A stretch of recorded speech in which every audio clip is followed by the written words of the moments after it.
રામ રામ દોસ્તો, હમણાં એક નવી જાણકારી મળી છે કે ગોપાલ ઇટાલિયાને વિધાનસભામાં હર્ષભાઈ સંઘવીની હાથ જોડીને માફી માંગવી પડી છે. દોસ્તો, આવી જાણકારી મળી છે અને એનું કારણ છે દોસ્તો ખોટા આરોપો લગાડવા.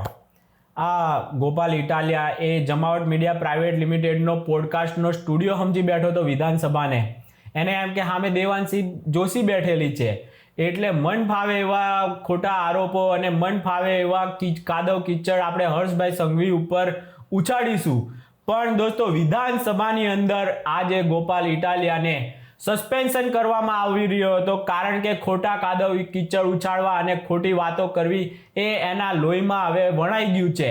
અને એ જ વસ્તુ એ જમાવટનો સ્ટુડિયો સમજીને ત્યાં વિધાનસભામાં ભસી ગયો તો તરત જ એની ઉપર કાર્યવાહી દંડાત્મક થવાની હતી. પણ પછી એને ના છૂટકે માફી માગી અને આમાંથી નીકળવું પડ્યું દોસ્તો. અને વિધાનસભા અને સ્પીકર બહુ મોટું આ દિલ ના કહેવાય કે આવા નાલાયકને પણ તો પણ માફી કરી દીધો. બાકી આનું સસ્પેન્શન કરવું જ જોઈએ હતું. માફી માગે તો પણ આવા હલકા લોકોને તગેડી જ મૂકવા જોતા હતા. પણ કાંઈ વાંધો નહીં, વિધાનસભામાં આ ભાઈ હજુ થોડોક ટાઈમ વધારે હવે ગુજારશે કારણ કે એ ભાઈએ માફી માંગી લીધી છે. વિસાવદરમાં એણે શું કામ કર્યા છે, પેરિસ જેવા રોડ બનાવવાના હતા પણ ચેલેન્જ ઠોકી છે રાજુ કરપડાએ કે એક ખાડો પૂરી બતાવ્યો હોય તો કે મને. તો કોઈ પણ જાતની ચેલેન્જનો, રાજુ કરપડાની ચેલેન્જનો કોઈ પણ આ બકરાએ કોઈ જવાબ નથી આપ્યો. હવે તો આપ્યા ગાભા મારુઓ પણ સમજી ગયા છે કે આને આપણે જે સિંહ માનતા હતા એ તો હાવ બકરાથી પણ જાય એવું નીકળ્યું છે. એટલે હવે ગોપાલ ઇટાલિયા જેના જીતાડવા માટે કરસનદાસ બાપુએ કેટલી તનતોડ મહેનત કરેલી એ પણ આજે આમ આદમી પાર્ટી છોડીને જતા રહ્યા છે. રાજુ કરપડા જેણે કેટલી મહેનત કરી અને એવા વ્યક્તિના પીઠ ઉપર ખંજર ભોંકવાનું કામ આ ગોપાલ ઇટાલિયાએ કર્યું. એને જેલમાંથી દોસ્તો બહાર નીકળવા માટે વકીલ ના આપ્યા. બોલો, આટલી હદે નીચ કક્ષાની રાજનીતિ. કારણ કે એ અંદર રહે તો હું એના નામે એની છાતી પીટી પીટીને ફેમસ થતો રહીશ. આવી રાજનીતિ કરવાના ચક્કરમાં એક સારો માણસ આમ આદમી પાર્ટીના ગાભા મારુએ ખોઈ દીધો. અને હદ તો દોસ્તો ત્યારે થઈ ગઈ કે ગોપાલ ઇટાલિયાના પાગિયાઓ રાજુ કરપડાને જેમ ફાવે એમ મા બહેનની ગાળો દેતા હતા. એના કારણે હવે રાજુ કરપડા માટે ખેડૂતોનો મુદ્દો તો છે જ, પણ આવા હલકા લોકોને ગુજરાતની બહાર તગેડવાનો પણ એમણે હવે ધ્યેય નિશ્ચિત કરી નાખ્યો છે. હવે કોઈ થોડા ઘણા જો સારા માણસો આત્મા રહ્યા હોય તો એ લોકોએ પણ નીકળી જવું જોઈએ. આ ગાભા મારુઓ તમારો કોઈ જ યુઝ નથી કરવાના. દલિત સમાજના ઉમેશભાઈ મકવાણા જોઈ લો, એમને પણ બેઇજ્જત કરીને બહાર નીકળવું પડ્યું છે. આ હદે આપિયાઓ તમને ટોર્ચર કરે છે. જો તમે થોડાક પણ સારા નેતા બની જાઓ તો પછી તમારી વલે એવી થવાની છે કે તમે જાતે જ એમાં ગુંગળાઈને મરી જશો. ક્યાં પછી તમારામાં જો થોડુંક પણ સ્વાભિમાન બચ્યું હોય ને તો એ લોકો આમ આદમી પાર્ટીમાં ક્યારેય હવે રહે નહીં. એ હદે આ લોકોનું ટોર્ચરિંગ હોય છે, એ હદે એ લોકોની તાનાશાહી હોય છે, એ હદે લોકો એમને પ્રેશરાઇઝ કરતા હોય છે કે ગુજરાતના અને દેશ વિરોધી માનસિકતા અને એવી વિચારધારાને જ સપોર્ટ કરવો પડતો હોય છે. એટલે કોઈ સારો માણસ તો ક્યારેય આમ આદમી પાર્ટીમાં રહી ના શકે. એટલે હર્ષભાઈ સંઘવી પ્રત્યે ઘણું માન દોસ્તો વધી ગયું છે. અમારા સુરતનું ઘરેણું છે હર્ષભાઈ સંઘવી, જે આ નાલાયકો ખોટા બદનામ કરતા હોય છે પણ વિધાનસભામાં બકરી ડબ્બામાં આવી ગઈ દોસ્તો. ત્યાં આવા ખોટા નિવેદનો કરવા દોસ્તો ગોપાલ ઇટાલિયાને ભારે પડી ગયા. અને હવે એ જે એનો બાપનો નથી થયો, આવું બધું વિસાવદરની જનતા હવે સમજી રહી છે અને કહી રહી છે કે એના બાપનો નથી થયો એ હવે અમારો શું થવાનો. એની બૈરીની પણ દોસ્તો વાત મળી છે કે એણે કીધું હતું કે હું વિસાવદરમાં આવીને રહીશ પણ આખા ફેમિલી સાથે. પણ દોસ્તો એની બૈરી જેનું નથી માનતી. આવા પણ દોસ્તો ભયંકર હવે તો આરોપો થઈ રહ્યા છે. જ્યાં એની બૈરી જ નથી માનતી તો હવે ગાભા મારુઓ ક્યાં સુધી આપ્યા ગાભા મારું એનું માનવાના છે એ આવનારા ટાઈમમાં જોવાનું રહેશે. બાકી તો દેવાંશી જોશીનો પોડકાસ્ટ સમજીને વિધાનસભામાં જેમ ફાવે એમ હવે બોલી નથી શકવાનો આ ગોપાલ ઇટાલિયા.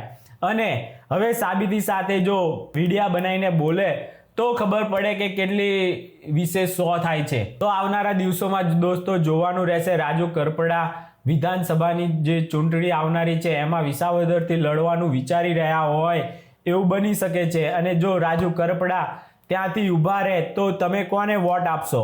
કારણ કે રાજુ કરપડા જ હવે એકમાત્ર જે સાચા ખેડૂત નેતા, પહેલા પણ ખેડૂત નેતા હતા, વચ્ચે આપનો પટ્ટો પહેરી અને એમણે એમની ક્રેડિટની મા બેન અણી કાઢી નાખી, પણ હજુ પણ એઓ પાછા ખેડૂત નેતા તો છે જ. એટલે ખેડૂતોના મુદ્દાઓ જે પણ સારા હોય એને એ લોકો કંઈક હવે કન્ક્લુઝન સુધી પહોંચાડે એવી આપણી તો આશા રહેશે. બાકી આ ખડદાઓ જે આમ આદમી પાર્ટીનો ખડદો એમાંથી હવે નીકળી ગયા છે રાજુ કરપડા, એ પણ એક સારો મુદ્દો છે.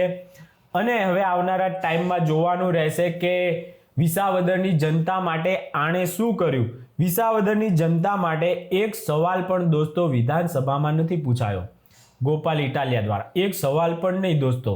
આખી દુનિયાના સુરતના બિલ્ડરોના પૂછ્યા પ્રોબ્લેમ, પછી જીઆરડી જવાનોના, અને આ તેન આખી દુનિયાના બીજા બધાના વેદનાઓના નામે પૈસા લઈ અને સવાલો પૂછી લેતા હોય છે, પણ વિસાવદરની જનતા પૈસા નથી આપતી, એટલે હવે શું કામ એમના સવાલો પૂછે. પૈસા આપી અને પોડકાસ્ટો કરાવનારો આ મંચ સમજી અને ગોપાલ ઇટાલિયા સમજતા હોય કે ત્યાં આપણું હાલી જશે, તો એવું વધારે નથી હાલવાનું. બે હાથ જોડીને માફી માંગવી જ પડવાની છે. અને ત્યાં જેમ ફાવે એમ કોઈની બદનામી નથી થતી, એ જાણીને પણ આપણને આનંદ થયો છે. હર્ષભાઈ સંઘવી પ્રત્યે લોકોનું હવે માન વધી ગયું છે. તો આવું છે દોસ્તો ગોપાલ ઇટાલિયા. તમે જો ગાભા મારું પાર્ટીના હોવ અને એના સપોર્ટર હોવ તો તમે ફરીથી એકવાર વિચાર કરજો કે આવા દેશ વિરોધી અને ગુજરાતનું ભલું ના થાય એ માટે તનતોડ મહેનત કરનારા લોકોના પક્ષમાં તમે રહીને શું હવાયા ફેણી લેવાના છો.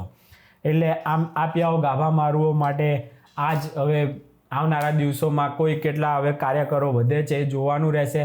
અહીંયા કોર્પોરેટરની ચૂંટણી છે તો એમાં તો સીધી જ એમની લડાઈ અલ્પેશ કથિરિયા સામે છે. હવે જોવાનું રહેશે વરાછામાં અલ્પેશ કથિરિયા એ પાટીદાર સિંહનો દબદબો પાછો આવે છે કે નથી આવતો, એ આ કોર્પોરેટરની ચૂંટણીમાં જોવા મળશે.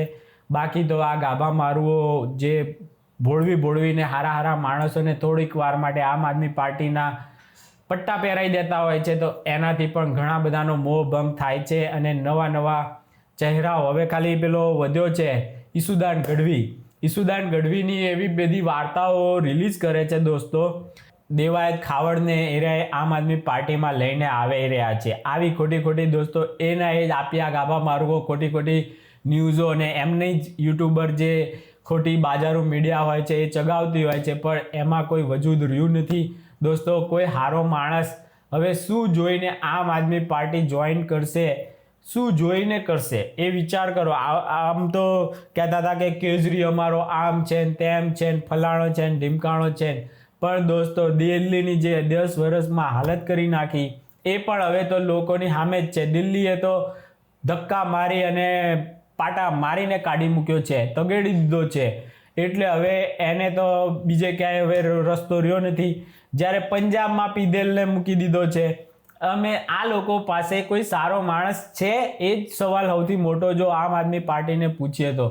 મહેશ સવાણી જેવો માણસ આમ આદમી પાર્ટી જોઈન કર્યા પછી અમુજાઈને બિચારા બહાર નીકળી ગયા. એવી જ રીતે ઘણા બધા સાથે થયું છે. એનું મોટું લિસ્ટ છે. એના લિસ્ટ વિશે તો મારે શું વાત કરવી, પણ આ આપ્યા હરામખોરોને આપણે ઓળખતા રહીએ અને કોઈ વોટ આપીને એને પાપમાં ના પડી જાય એના માટેની સજાગતા રાખજો એવી નમ્ર વિનંતી છે. ચાલો દોસ્તો, રામ રામ.